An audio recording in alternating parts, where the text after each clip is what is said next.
Good morning, and this is day 20. Now Joseph had been taken down to Egypt, and Potiphar, an officer of Pharaoh, captain of the guard, an Egyptian, brought him from the Ishmaelites who had taken him down there.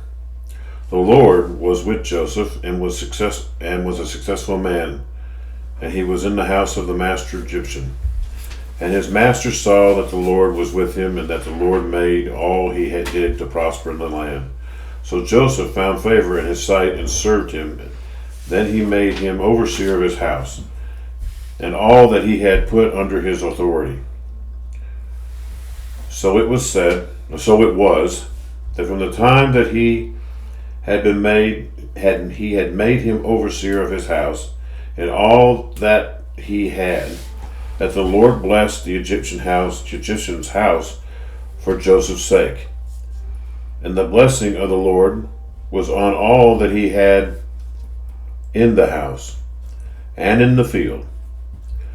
Thus he left all that he had in Joseph's hand, and he did not know what he had except for the bread which he ate. Now Joseph was handsome in form and appearance. And it came to pass that after these things, that his master's wife cast longing eyes on Joseph, and she said, "Lie with me." But he refused and said to his master's wife, "Look, my master does not know what is with me in the house, and he has committed all that he has to my hand. There is no one greater in this house than I, nor has he kept back anything from me but you, because you are his wife. How can I do this great wickedness and sin against God?" So it was, as she spoke to Joseph day by day, and he did not heed her to lie with her or to be with her. But it happened about this time, when Joseph went into the house to do his work, and none of the men of the house was inside, that she caught him by his garment, saying, "Lie with me." But he left his garment in her hand and fled and ran outside. And so it was, when she saw that he had left his garment in her hand and fled outside, that she called to the men of her house and spoke to them, saying, "See, he has brought in to us a Hebrew to mock us. He came in to me to lie with me, and I cried out with a loud voice. And it happened, when he heard that I lifted my voice and cried out, that he left his garment with me and fled and went outside. So she kept his garment with hers until his master came home. Then she spoke to him with words like these, saying, "The Hebrew servant whom you brought in to us came to me to mock me."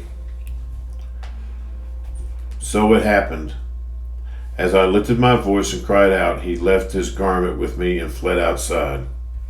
So it was, when his master heard the words which his wife spoke to him, saying, "Your servant did to me after his manner," that his anger was aroused. And when Joseph's master took him and put him into the prison, a place where the king's prisoners were confined, and he was there in the prison.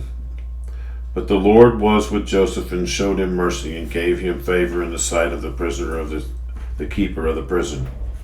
And the keeper of the prison committed to Joseph's hand all the prisoners who were in the prison. Whatever they did there, it was his doing. And it came to pass after these things, that the butler and the baker, king of Egypt, offended their lord, and the king of Egypt, and the Pharaoh was angry with his two officers, and the chief butler and the chief baker. So he put them in custody in the house of the captain of the guard in the prison, in the place where Joseph was confined.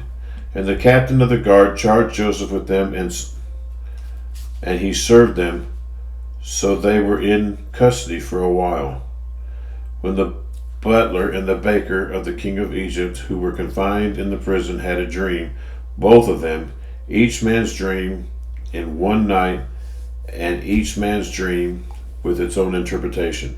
And Joseph came into them and in the morning, and looked at them and saw that they were sad. So he asked the Pharaoh's officers who were with him in the custody of the Lord's house, saying, "Why do you look so sad today?"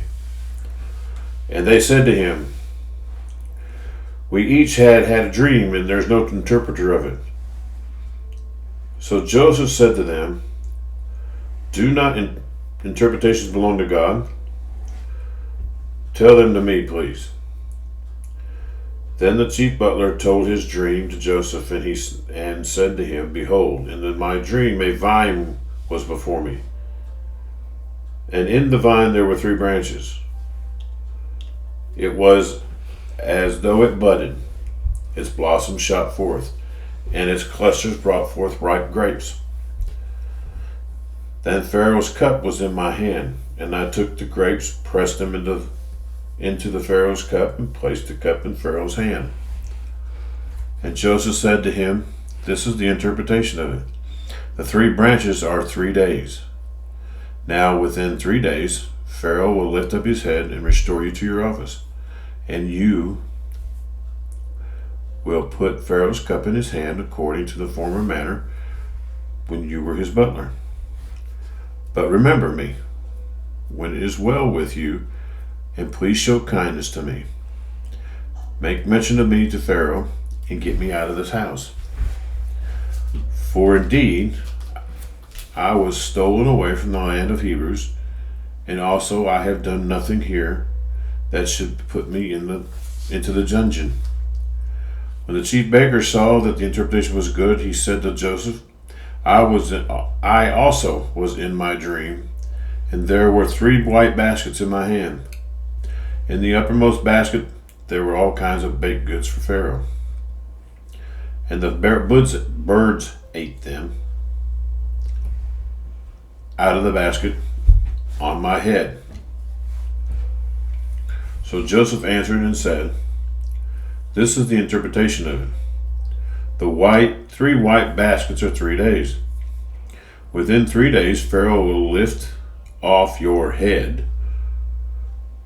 from you and hang it on a tree, and the birds will eat the flesh from you." Now it came to pass on the 3rd day, which was Pharaoh's birthday, that he made a feast for all of his servants, and he lifted up the head of the chief butler and the chief baker among his servants. Then he restored the chief butler to his butlership again, and placed the cup in Pharaoh's hand. But he hanged the chief baker, as Joseph had interpreted to them. Yet the chief butler did not remember Joseph, but forgot him. Psalms 10, 1 through 11. Why do you stand afar off, O Lord? Why do you hide in times of trouble? The wicked in his pride persecutes the poor. Let them be caught in the plots which they have devised. For the wicked boast of his heart's desire. He blesses the greedy and renounces the Lord.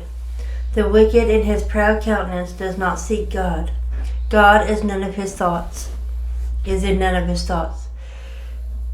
His ways are always prospering. Your judgments are far above out of his sight. As for all his enemies, he sneers at them. He has said in his heart, I shall not be moved. I shall never be in adversity. His mouth is full of cursing and deceit and oppression. Under his tongue is trouble and iniquity. He sits in the lurking places of the villages. In the secret places he murders the innocent. His eyes are secretly fixed on the helpless. He lies in wait secretly as a lion in his den. He lies in wait to catch the poor. He catches the poor when he draws him into his net. So he crouches, he lies low, that the helpless may fall by his strength. And he has said in his heart, God has forgotten. He hides his face, he will never see. Proverbs 1-6. Hear, my children, the instruction of a father, and give attention to know understanding. For I give you good doctrine, and do not forsake my law. When I was my father's son, tender and the only one in the sight of my mother, he also taught me and said to me, let your heart retain my words, keep my commands, and live.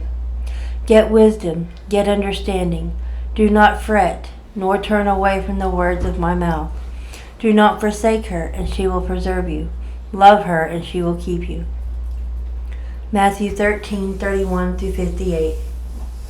Another parable he put forth to them, saying, the kingdom of heaven is like a mustard seed, which a man took and sowed in his field, which indeed is the least of all the seeds. But when it is grown, it is greater than the herbs, and becomes a tree, so that the birds of the air come and nest in its branches. Another parable he spoke to them. The kingdom of heaven is like leaven, which a woman took and hid in 3 measures of meal, till it was all leavened. All these things Jesus spoke to the multitude in parables, and without a parable he did not speak to them, that it might be fulfilled which was spoken by the prophet, saying, I will open my mouth in parables. I will utter things kept secret from the foundation of the world. Then Jesus sent the multitude away and went into the house, and his disciples came to him, saying, explain to us the parable of the tares of the field. He answered and said to them, he who sows the good seed is the Son of Man. The field is the world. The good seeds are the sons of the kingdom, but the tares are the sons of wicked ones. The enemy who sowed them is the devil. The harvest is the end of the age, and the reapers are the angels. Therefore, as the tares are gathered and burned in the fire, so it will be at the end of this age. The Son of Man will send out his angels, and they will gather out of his kingdom all things that offend, and those who practice lawlessness, and will cast them into the furnace of fire. There will be wailing and gnashing of teeth. Then the righteous will shine forth as the sun in the kingdom of their Father. He who has ears to hear, let him hear. Again, the kingdom of heaven is like treasure hidden in a field, which a man found and hid, and for joy over it, it goes and sells all that he has and buys that field. Again, the kingdom of heaven is like a merchant seeking beautiful pearls, who, when he had found one pearl of great price, went and sold all that he had and bought it. Again, the kingdom of heaven is like a dragnet that was cast into the sea, and gathered some of every kind, which when it was full, they drew to shore, and they sat down and gathered the good into vessels, but threw the bad away. So it will be at the end of the age. The angels will come forth, separate the wicked from among the just, and cast them into the furnace of fire. There will be wailing and gnashing of teeth. Jesus said to them, have you understood all these things? They said to him, yes, Lord. Then he said to them, therefore every scribe instructed concerning the kingdom of heaven is like a householder, who brings out of his treasure things new and old. Now it came to pass, when Jesus had finished these parables, that he departed from there. When he had come to his own country, he taught them in their synagogue, so that they were astonished and said, where did this man get his wisdom and these mighty works? Is this not the carpenter's son? Is not his mother called Mary, and his brothers James, Joseph, Simon, and Judas, and his sisters, are they not all with us? Where then did this man get all these things? So they were offended at him. But Jesus said to them, a prophet is not without honor, except in his own country and in his own house. Now he did not do many mighty works there because of their unbelief. Well, thank you for being with us today. We'll see you tomorrow.